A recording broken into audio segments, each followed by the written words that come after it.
మా నాన్నగారికి 50 ఏళ్ల వయసులో జుట్టు రాలటం మెల్లిగా బాల్నెస్ కి దారి తీసింది.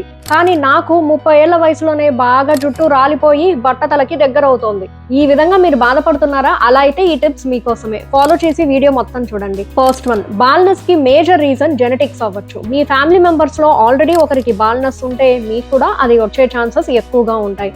అందుకే మీకు హెయిర్ ఫాల్ ఎక్కువగా అవుతున్నట్లయితే డెర్మటాలజిస్ట్ ని కన్సల్ట్ అవ్వండి. హెయిర్ ఫాల్ విపరీతంగా పెరిగిపోయాక డాక్టర్ దగ్గరికి వెళ్ళడం కన్నా స్టార్టింగ్ లోనే వెళ్తే మంచిది. నిద్రపోకుండా 2-3 వరకు రాత్రిలు ఫోన్ చూసుకుంటూ ఉండడం వల్ల కూడా హెయిర్ థిన్నింగ్ అవుతుంది. 8 అవర్స్ హ్యాపీగా నిద్రపోవాలి. అదే మీ స్కిన్ అండ్ హెయిర్ కి మంచిది. రెగ్యులర్ ఫిజికల్ యాక్టివిటీస్ లేకపోవడం, పర్సనల్ లైఫ్ లో ఆర్ ప్రొఫెషనల్ లైఫ్ లో స్ట్రెస్ ఎక్కువగా ఉండటం, న్యూట్రిషియస్ ఫుడ్ అసలే తీసుకోకపోవడం, వీటి వల్ల కూడా హెయిర్ థిన్నింగ్ బాగా అయ్యి మెల్లిగా బాల్నెస్ కి దారి తీస్తుంది. బాల్నెస్ ని ప్రివెంట్ చేయడానికి ఎలాంటి కేర్ తీసుకోవాలో తెలుసుకోవాలనుకుంటే డిస్క్రిప్షన్ లో ఉన్న గ్రూప్ లో జాయిన్ అవ్వండి. ఇలాంటి యూస్ఫుల్ వీడియోస్ కోసం ఫాలో అవ్వడం మర్చిపోవద్దు.